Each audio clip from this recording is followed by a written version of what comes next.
Elections in Texas could help decide which party holds power in Congress, and the process starts with the March 3rd primary. One race drawing attention is for U.S. House District 25. It stretches north from Austin to the outskirts of the DFW area. It's currently held by Republican Roger Williams, and he is a strong favorite to win re-election in November. In 2018, Democrat Julie Oliver lost to Williams, but the race was closer than expected. Now she wants a rematch, but she has to get through the primary first. Phil Prazen spoke with Oliver to find out where she stands on the issues. And we're joined now by Julie Oliver, a Democrat running for Congress in District 25. Thanks for joining us. Thank you for having me. So you ran against the incumbent Republican Roger Williams last time. Yes. Why run again? Because I think there are a lot of things facing our nation, including millions of our fellow Texans who can't afford to see a doctor, have no health insurance coverage. We have a burning planet and a climate crisis, and gun violence that claims the lives of thousands of Americans every year, leaving a lot of devastation and trauma for thousands more. So there's still work to be done, Phil.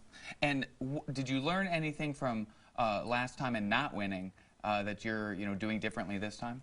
Absolutely. I think one of the things that is the most impactful in running a campaign is going out and meeting people where they are. Talking to somebody at their door will actually get them to vote, but showing a political ad on TV will not. So I think it's continuing to go where people are. All 13 counties that are in this district, and I've been many times. In fact, I think now we just pushed over the 60,000-mile mark on visiting different places in our district. And there's only going to be so much time as a Congress member if you win. You'll have to prioritize like what's really important and what is you like, but you don't have the time to do that. So what would be kind of your top 1 or 2 priorities? I have to say I crack up at this question because I'm a woman and we know how to multitask. So I think there are many priorities. Healthcare is what got me in this race initially. It really is. I have a son that I affectionately call the walking pre-existing condition. And when congressional leaders in 2017 tried to repeal the Affordable Care Act, that is what got me in this fight. And I realized there's thousands, hundreds of thousands of people in my district who have pre-existing conditions, and that Roger Williams has voted again and again and again to take away their health care.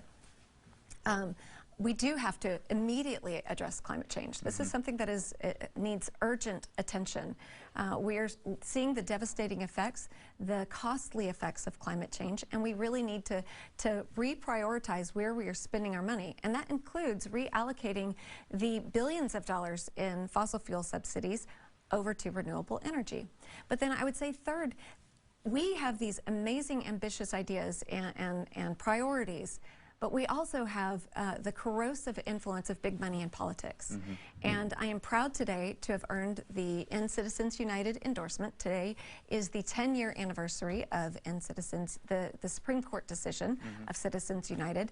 And until we get the cancerous effects of big money in politics out, there's going to be little that we can address in Congress. And so I'm fully committed to campaign finance reform and doing things very, very differently.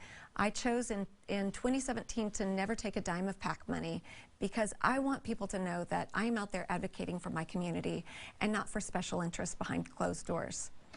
Let's talk about healthcare first. What do you see as a major problem with what the system is like now, and what would you like to see as a solution? Yeah, well, the major problem that we have now is that 5 million of our fellow Texans are uninsured. That means that they don't have health care.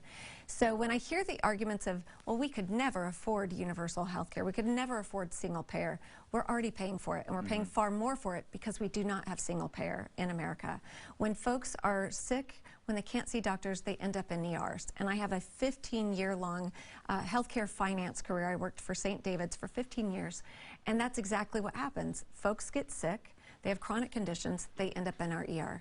And if they don't have health insurance, unfortunately, the outcomes are really, really poor, and the cost becomes very, very high. So if we really want to mitigate the exorbitant cost of health care, and we want to improve our healthcare outcomes, we really need to move to a single payer system. I am in favor of Medicare for all because it has the lowest administrative cost and it covers the most people.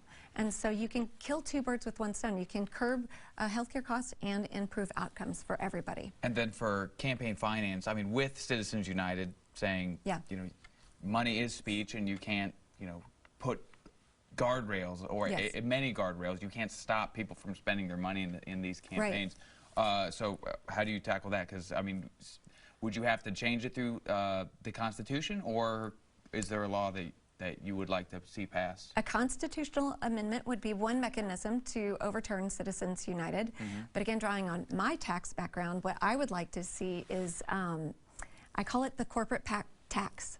So any PAC that has a corporation behind it, you would tax it. Currently, PACs are tax-exempt entities, and tax it onerously. Tax it 75 to 90%, and make it a revenue-neutral tax where we could actually fund campaigns through publicly available funds, and normal people like you and me, Phil, we can run for office without having a deep roster of donors. Let's put a line in the sand, and then we can revoke the tax-exempt status, and guess what? They can pay into our tax system, and let's move the tax rates up for them.